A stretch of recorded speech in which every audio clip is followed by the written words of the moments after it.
that was too loud. I am not muted. I am not muted. Hello, everyone. Hey, there's a weird delay. Why is there a delay there? What's going on? Why is that delay? What's causing that? What's causing that? Is it that guy? Is it that guy? There's a weird delay. Hello, good morning, everyone. Sorry to start off with a delay, but yeah, there's I got a weird video delay. I think it might be running too many things, maybe. Maybe I got, yeah, I bet I stop that. Is it gonna stop? Is it stop? Hang on, we're waiting. Wait for the program to stop. Let's see. It's gonna get back in memory. I look, you can on that and stream with things. It's gonna be right now. We're just waiting here a sec. 15 to 3. This is Roberto. Yeah. So for buffering, that's one thing. Actually, I think it's actually my computer. I actually think it's the software on my computer. It got really tired just in. And to be fair, I was asking it to run some particle effects. That's what happens. That's what happens.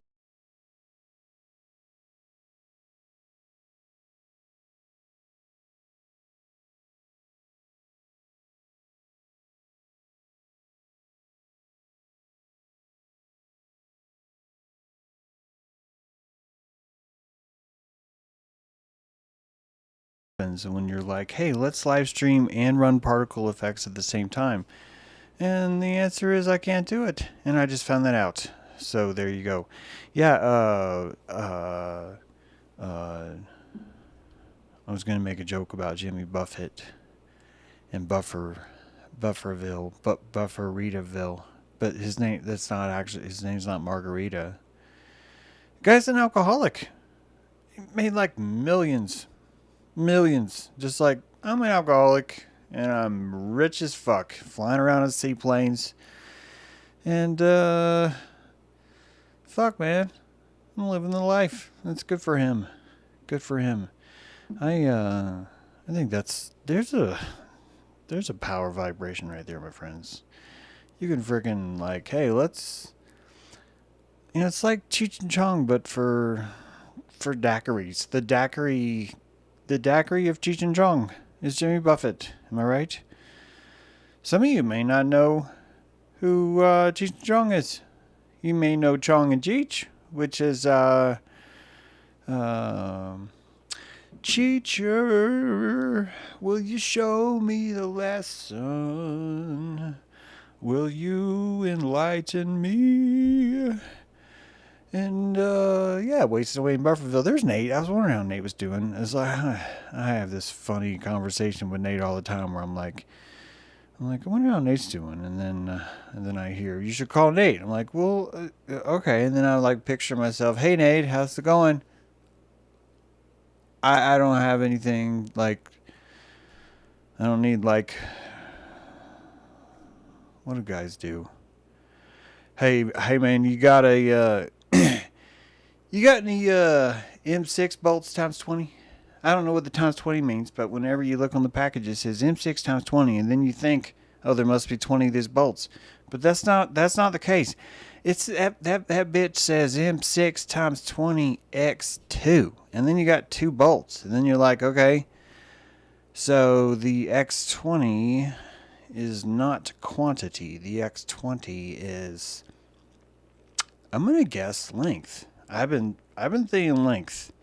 Some women are like, no, it's girth, but girth is the M6. M6 is the girth. So metrics already know. Metric has been about girth the whole time. They're like, girth first. Girth first. Like, there's like a earth first, but like girth first. It's, wow, we just went there. We mean we, James. You're the one talking. Don't you fucking put this on me. Jeez. I've been to the small world. I went to Disney World. Yeah. It's a world of laughter, a world of tears. It's a world of hope and a world of fear. And you know everywhere, if you lose your party, then you'll meet them at the exit. I was afraid to go to the haunted house. Was it Lake Winnepesaukah? Sounds eerie the way I say it. Lake Winnepesaukah. But on the radio, it was... Man, they had a lot more excitement about it. They were like, Lake Winnepesaukah! Open again this summer! And I'm like, oh God, that place is just terrifying. I was afraid to go to the haunted house. I was afraid to enter the haunted house, and I expressed my opinion. And I was told, dude, you're at Lake Winnepesaukah. This is like the Burger King of amusement parks. That's what I was told. This is before the Burger King even came up with the slogan. I think the fucking gang was there watching what was happening. So I was like, I don't have to go in the haunted house. I was fucking psyched. I was like, man, I am fucking in charge of my world. I am in charge of how afraid I am. Because I've said, why would I participate in a house whose sole purpose is to scare me? That was my cutting question. It's a journalist at 7, like a cutting edge journalist at 7, asking the hard questions, like looking them right in the eye. Go, why the fuck would I want? I didn't say it that way, but I had the attitude. I had the tude. I had a 7-tude. I've been around. I wasn't a 6. Man, 6 is for the birds. I was fucking 7, 8, 9. I don't know how old I was. I was around there. I probably wasn't 2 digits. Maybe I was. I don't know how it works. Look, I was a little kid. Would you freaking lay off? Hit the like button. Jeez. Let me know in the comments, how old do you think I was before I tell this story, so we can get on with the story, because some of you guys are like, wait a minute. We can't go on until we know how old you were, because otherwise it's going to be a fraud. James is a fraud. You didn't know how old he was. I was a little kid. I was at the age where I was like, fuck, you have to be this tall to ride this ride. And I was kind of like, that's heightest. I didn't use that word either. But I remember going, that's fucked. I remember thinking, that's fucked. Because I remember noticing that I wasn't always tall, but I had some intelligence. And I think that intelligence, there's like, why is there not a fucking IQ test? You know, you must solve this. You must have less than 3 pegs of the Cracker Barrel pyramid puzzle, you know? And if you do that, you can ride the fucking roller coaster. And that's why that world hasn't been created yet. I'm waiting. Next generation. I'm looking at you, my friends. Looking at you. I'm not on drugs, if anyone's asking. I'm just having a good time. I've been writing code a lot. I'm sort of like, oh God, I can't get this fucking shader to work. And then I'm opening up the code. Then the shader code's like, you haven't written shader code in months. And you just cursed me. I'm going to make this difficult. And I'm just like, oh, of course you are. And I'm like, how do I get your triangle array? And it's like, it's just triangles. I'm like, oh, well, that was easy. It's like, yeah, but dude, wait till you want to math pi those things. Just fucking try it. Shader code goes, looking at you, James. Can you believe there's something called shader code? It's like, what the fuck? It's like, yeah, there's this code that like runs. So like there's 3D, you know, and I'm sorry, my computer is not going to let me show you. I was going to walk you through some 3D stuff. It is running behind me though on this other computer. This is probably the closest you're going to get. So if you're expecting my usual level of professionalness, preparedness, production, good. You're in the right place. So haunted house. You guys probably thought I was forgotten. I was going to forget, didn't you? I still may. I haven't actually said it yet, so, and you know how it goes. So I didn't want to go to the haunted house. I said, I don't want to go to the haunted house. The people in charge are like, no problem, man. Why don't you just fucking wait here? I'm like, all right. So, fucking rule the day, right? I'm like, oh, wait. No one has said how old I am. Damn, we can't get on with the story. 11. Okay. Wait, 33. I want to go with 11. Sorry, Adrian. 33. Jeez.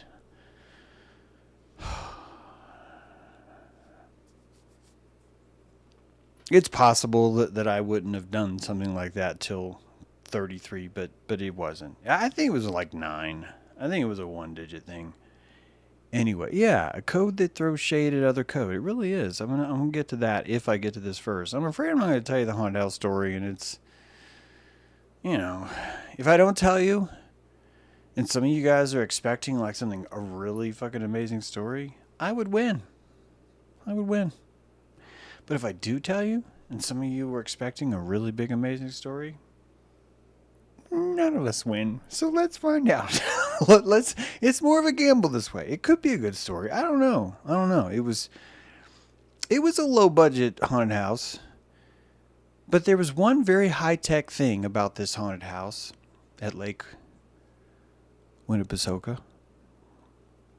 If any of you can spell Lake Winnepesaukah, I would be impressed. Lake Winnie, as it's called. One of the most advanced features of this haunted house was that the exit was not on the same side of the building as the entrance. It wasn't. So, I was told, wait here. So I did. Dutifully, I waited there. I am an obedient. If you are going to abandon me in an amusement park, I'm actually pretty obedient. I'm just like, I am fucking sitting right here. If strangers are talking to me, it doesn't matter, man. I have a commitment. The commitment is I don't have to go in the haunted house, which means I'm not going to experience fear, and all I have to do is stay here. And boy, oh boy. That was terrifying. They forgot. Like somehow the haunted house was so terrifying that the people that let me wait out front, when they exited the haunted house through the back, just forgot that I was like one of them. I was just one of their tribe. There was one less, and no one noticed. No one noticed. It wasn't. I wasn't making enough of an impact on my fellow brethren at the time to speaking of which, my brother was in on this. He didn't notice either, but that's a whole other story, which is actually kind of funny. But point is, my posse left without me. They left me at the haunted house waiting out front. Now the irony, if some of you may have noticed the red pheasant of irony here, the irony is that that was kind of scary. It was sort of an interesting moment of like, wow. It's just funny that the very thing that you fear, the very thing that you say, I don't want to experience fear, and what happens, you know? It all worked out. I distinctly remember, I guess being a tourist, I remember getting some free food out of it. I think I had some. I'm just guessing, okay? I'm not consciously wasn't recording this fucking thing, thank God. But I will authentically try and tell you, here's probably what was happening. It's probably not pretty. I probably was crying. I probably was very upset. I probably was very afraid. And they probably noticed that every single thing that they tried to offer me was not going to help until they got to the food category. Oh, something happened. So I'm just what I'm guessing. I'm guessing that they noticed that if they offered me some sort of warm, possibly fried good, then I would stop fucking having a hissy fit. I'm pretty sure that's probably what happened. So I don't even know if it was like I don't know who created that event. I don't know if it was them or if it was me. You know what I mean? I remember going through line, and the whole time going through line, realizing I'm going to have to go into this haunted house. And after about the third, serpentine, I was just like, I don't understand why I have to do this. Amusement park, I'm not amused. And fuck, man, I ate something. I don't know what it was. I wish I could tell you what it was. My intuition says it was tater tots. That's what my intuition tells me. My intuition tells me it was either crinkle fries in a red and white paper boat. I'm a Taurus. I fucking know these things. This is how I remember all things, whether it be love, whether it be success, whether it be comfort, whether it be substance. It will be probably something based off of food. I'm just saying, that's how I gained my conscious flower, was through the category of, hey, let's put paprika on this and fucking have a party. And lo and behold, that's what happened. So, yeah, I was meant to experience fear that day. Amel, exactly. So yeah, the code, shader code. You can go through your entire programming career, creating vector vertices, little points in space, and you can draw lines between those points. And if you draw 3 lines and the third line connects to the first line, you just create a triangle. And every single thing that you see right now is coming at you via a triangle in some way. And all things digital, all things rendered are just 3 lines. And this is Platonism. The dot, the first point, is the top of the triangle, which is the dot. This is the point in space. It is non-temporal, but it is also infinite. So it is both temporal and infinite at the same time because it's a singularity, right? It's a point. Then comes the line. This is 2 points. A line is 2 points. And most importantly, a line is 2 points, and there's typically some sort of temporal difference between the two. It doesn't have to be, but if you express a line, you're going to express a connection between one point and another. It doesn't matter if you go backwards or forwards. There really is a connection there, and time is still expressed in those things. I'm trying to tell you that first dimension, second dimension, third dimension space all have time in them. So time really isn't like the fourth dimension. Time's like something that's happening in all these spaces, which really is just memory, right? It's just thoughtfully recording what just happened, right? You're fucking terrified and you ate a tater tot. This is like orca consciousness. I went to the amusement park expecting orca consciousness, and I gave it to myself. You understand? What is orca consciousness, James? It's if you're going to try and compassionate the psychopath, I didn't say consensualize. I didn't say give credence to. I said to understand the appetite of these creatures. It sort of helps to look at like orca. Here's a creature that has more octaves of sound than we do, that has an entire dimension of spatial echolocation. We'll call it that. It's more reserved for BAP, but just think in those terms. A completely different dimension of heat sound that exists that you and I don't have. That has deeper folds in the brain, which means they have a deeper richness when it comes to their limbic resolution, and they kind of psychopathically hunt things, not necessarily just for food. Sometimes for fun. And you look at that, and you automatically want to say, well, there must be an emotional, unconscious creature. That creature's not conscious. If that creature was conscious, then it would feel the burn of society or hurting others. It would be a vegan. And that's one way to think that that's what higher conscious would be. And you can picture those things, and you could even say that the gray alien is an archetype of that. A consciousness that's higher but somehow uses less. A consciousness that is higher but somehow feels that its footprint should be smaller, not greater. Every other creature's the opposite, but not this way. This is an interesting archetype, if you ask me. I'm not saying it's wrong or right. I just think it's interesting that it moves this way. If you come back to orchid consciousness, you're looking at the opposite of that. The idea that the more consciousness you are, the larger an appetite you would have. And the larger the appetite you would have, you would want a drama, a movie that shakes you in every direction enough to where you feel it. And because your conscious drum is 3 octaves higher, you're going to need to feel more amplitude in order for you to register certain things. I.e., you are entering into a haunted house, and secretly it wasn't that I feared being afraid. It was that I feared being disappointed by the promise of being afraid.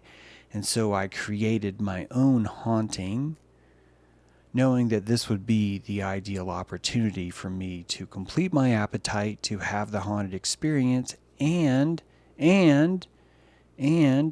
manipulating my way into a red and white paper boat full of tater tots. This is the fucking shaman, man. This is the psychopathic shaman. You can call him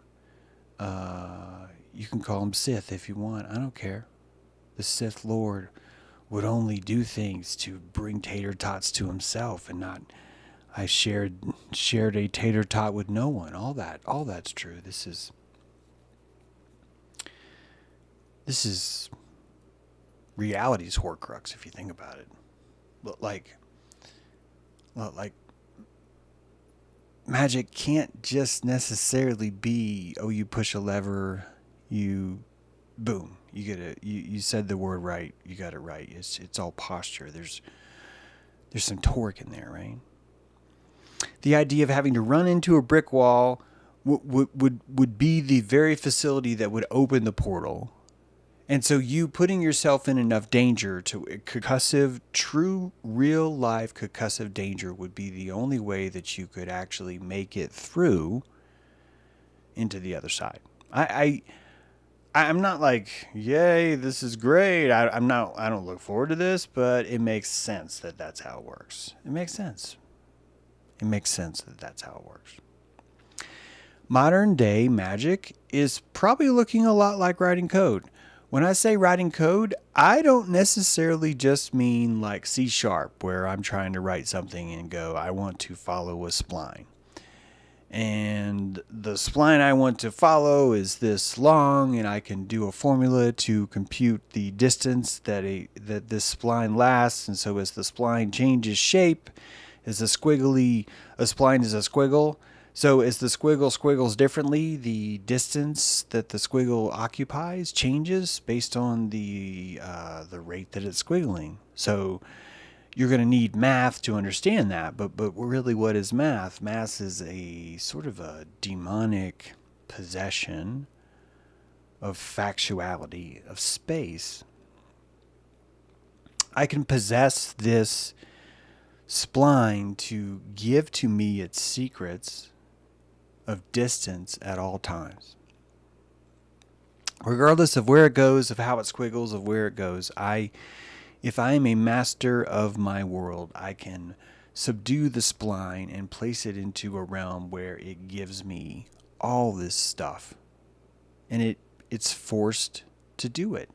The spline has to solve the equation because its very nature is the delivery of a linear line in space. It's occupied by Bezier points along a 3D grid, and those Bezier points just simply dictate how smooth it moves from dot to dot. Again, I wish I could show you this, but the stream started to crap out when I pulled this up. But you have code too. Even if you don't write software, one of you is navigating the DMV, and you are calling this number. One of you is trying to cancel a subscription. One of you is trying to create a subscription. One of you is trying to return something, and rebates, and all the bureaucracy that we see in the world is a carbonated embodiment of software.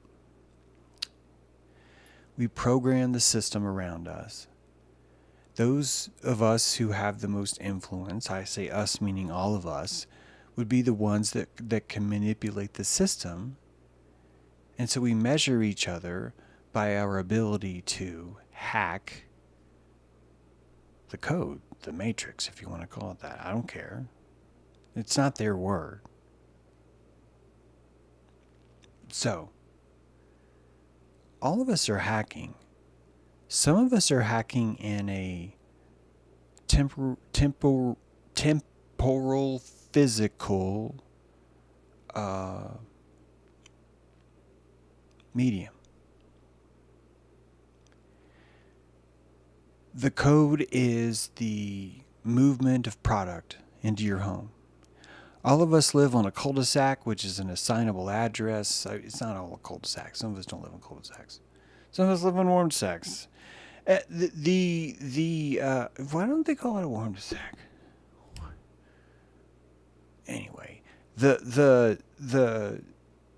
these are assigned memory locations where a civilization can compute itself and compute a formula. What's important? Turns out what's important is apple pie, petrodollar, and war. Those things are important. Blue pills that make your boner stick up. Blue boner pills.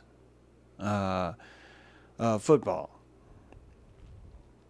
All of these things are in the vernacular, and that these are equations that are being solved. These are being rendered. We are rendering an image of ourselves because that render is contributing to a larger collective render, and that's who we are. We don't really have a choice. What is your conscious appetite? I don't think you have a choice at that. Something beyond you is always hungry in a conscious way for more.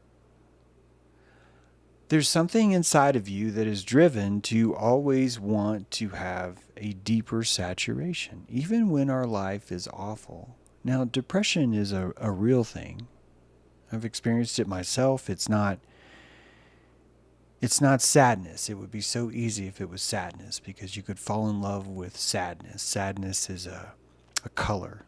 I describe it as the cobalt blue, right? There's blue and then there's cobalt. And when you see cobalt, it's just such a beautiful color. And you see the sheen off the crows, and you listen to the blues. You listen to music, which is inherently meant to be sad, and it brings you joy. And so you can start to understand that it's not actually sadness that causes depression in you. It is the lack of limbic input. There's what we call normal or healthy is the desire to consciously drink more, consciously drink it more. Now, as a Taurus, I told you I was attracted to food. There's something limbically about tasting food that makes me feel that I am connected to the moment. The flavor crystals, the aroma, the hulls of mentoliptus, all of these things that I have remembered over my life.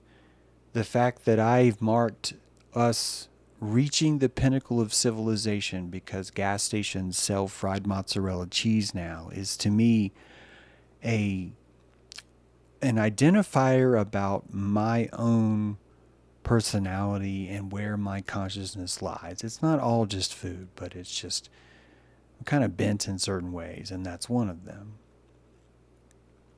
I would asphyxiate not with the lack of food, but with the lack of conscious experience that eating bequeaths me.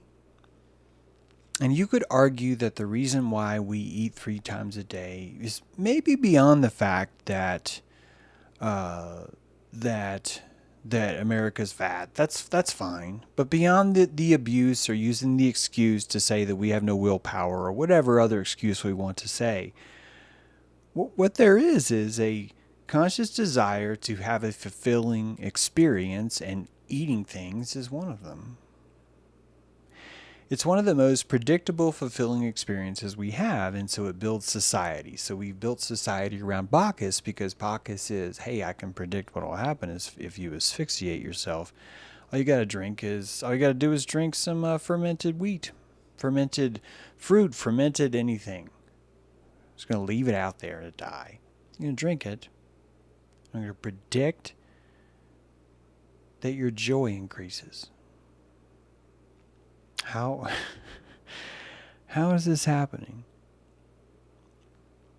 And when you think about what Bacchus, what alcohol is, what that experience actually is because you're asphyxiating, you're lowering the complication ratio that your brain has to feel satisfied.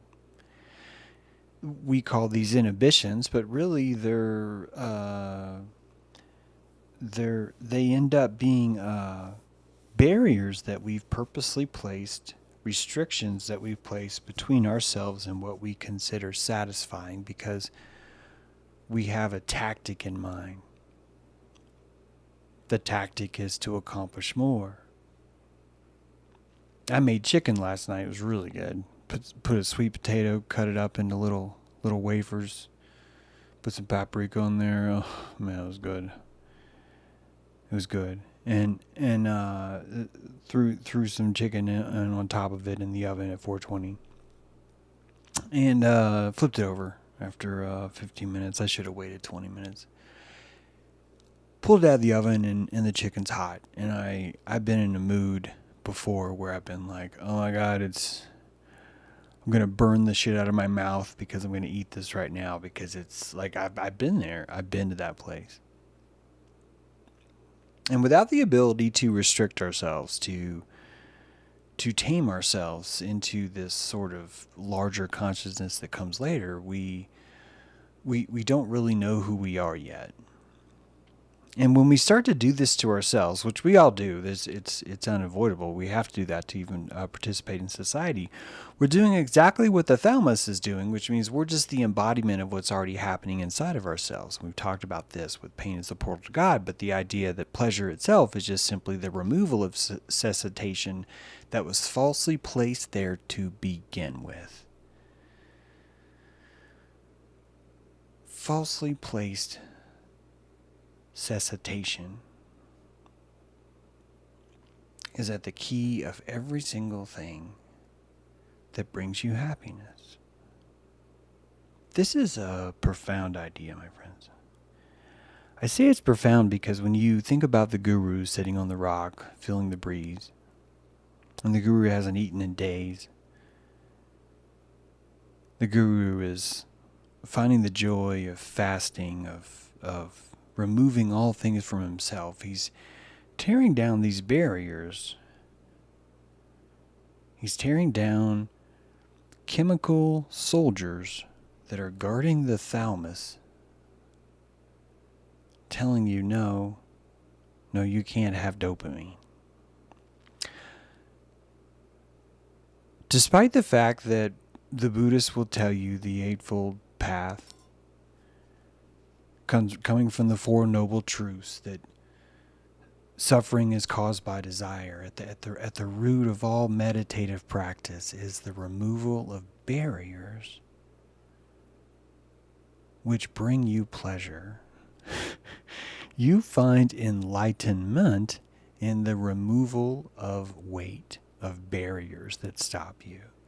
Which means that in the most beautiful way, I mean this as a compliment.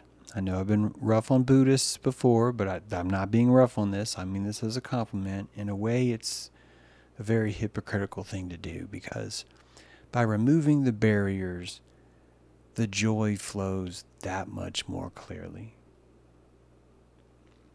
It is a different way of acquiring happiness, but you're still doing the same thing. You are finding your conscious appetite and you are quenching it. So, do you quench it by placing more food into your mouth, or do you quench it by removing the barriers that necessitate the flow of joy that you feel from participating in the act? See the difference? Your thalamus would not know the difference. Your body would not know the difference. Your taste buds would not know the difference. There's no such thing as a quantitative joy. It is a qualitative. All joy is qualitative. You know this. You know this. So because of the qualia is locked into each of these moments, then the most qualia that you will ever feel will be found not outside in the world, but inside your bridal chamber. This word that means thalamus, this sacred chamber of the brain, where all decisions that have been ramrodded through the hippocampus, through all the other inquisitions, finally gets to act and fire itself through the PAG and distribute to you the actual feelings that you have about whatever experience it is that you're having.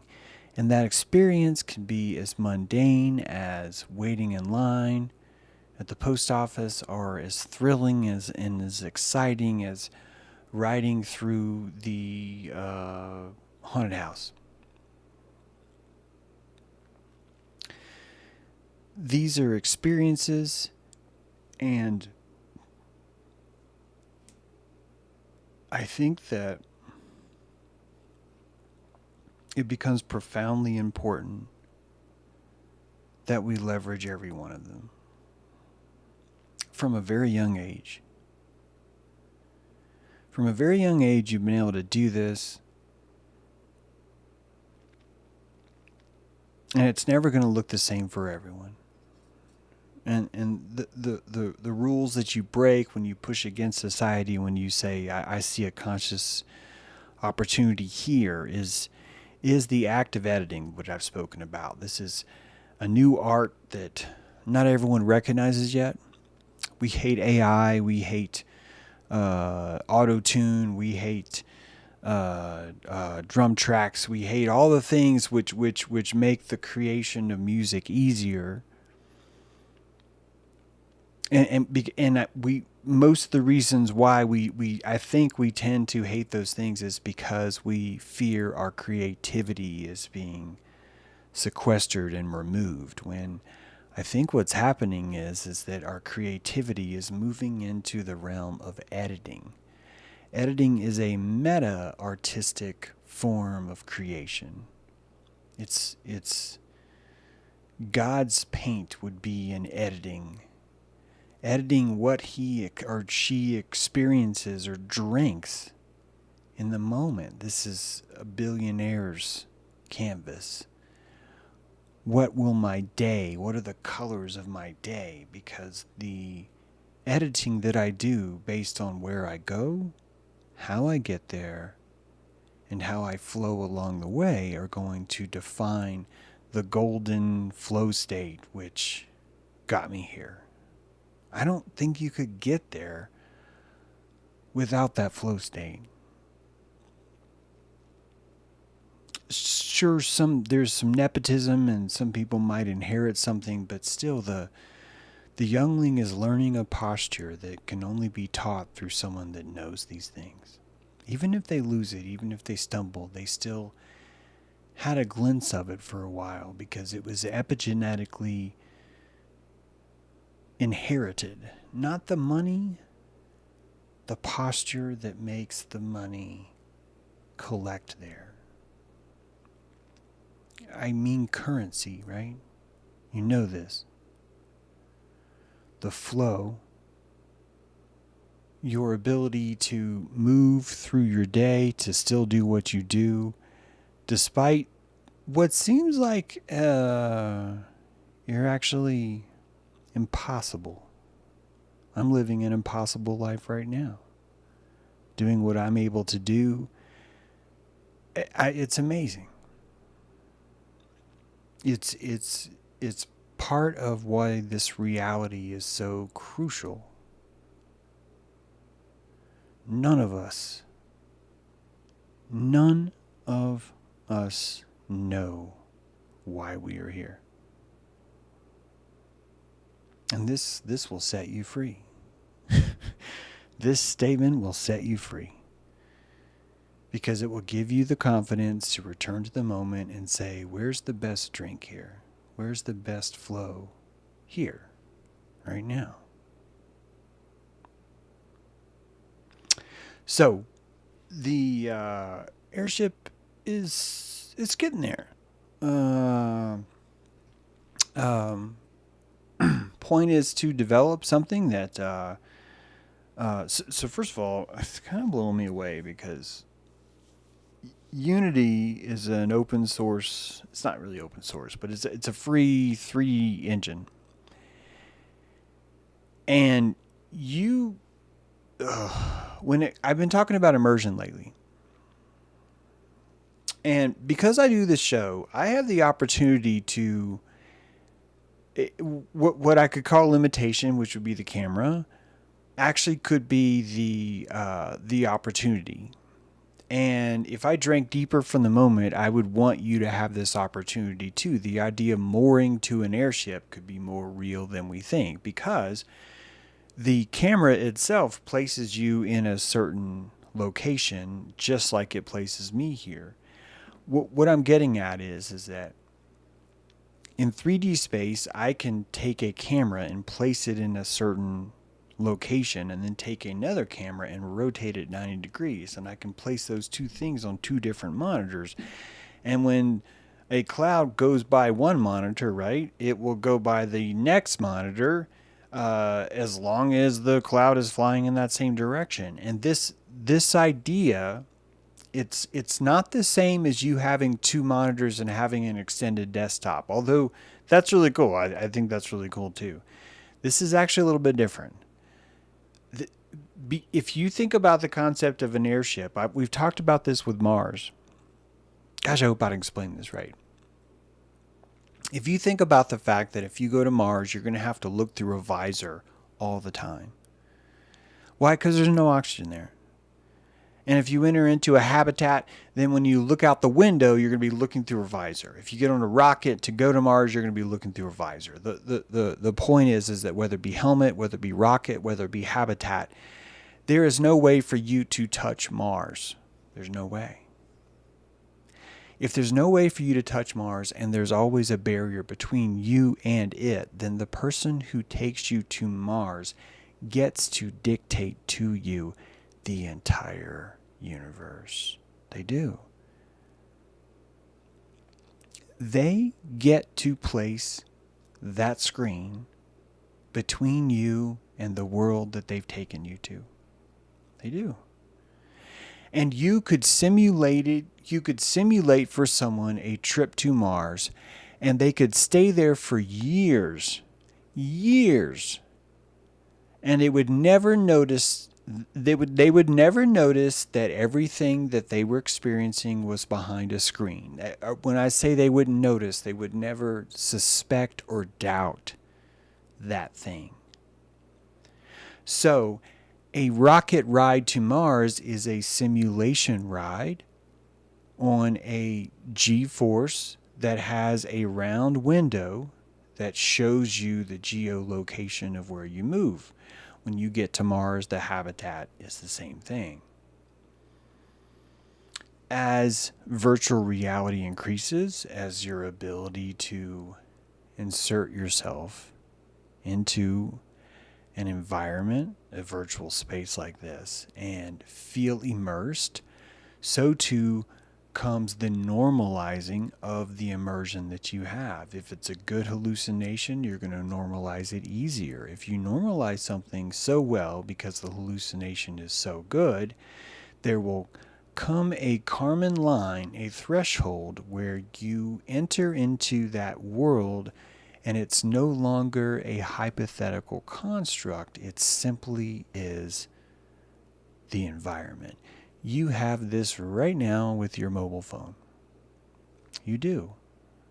You enter that passcode and all your icons are there. You have it with your desktop. You have it with your car. You have it with your bathroom. You've already developed these skills, and the reality that you insert yourself into, it would be very easy to fool that reality, because so much of what is built has been built out of habit and out of necessity to believe that this has to be true. So you do. There could have been a corporation that 200,000 years ago logged you into a machine, into a world, and in this world they had something called sleep. they had something called fertility. Sleep and fertility. That inside this virtual world, your character is allowed to move wherever you want, but just like your wireless device, you're going to have to recharge it for a certain number of hours per day. And that this was invented inside a virtual space called Earth, Gaia, Hera, whatever you want to call it. Inside of Gaia, you will have to recharge, you will have to sleep, and you will have to have this this kind of reality, which looks like it looks now, will be normalized. Normalized and always behind a screen. What is the screen in this world? What if it's liquidity?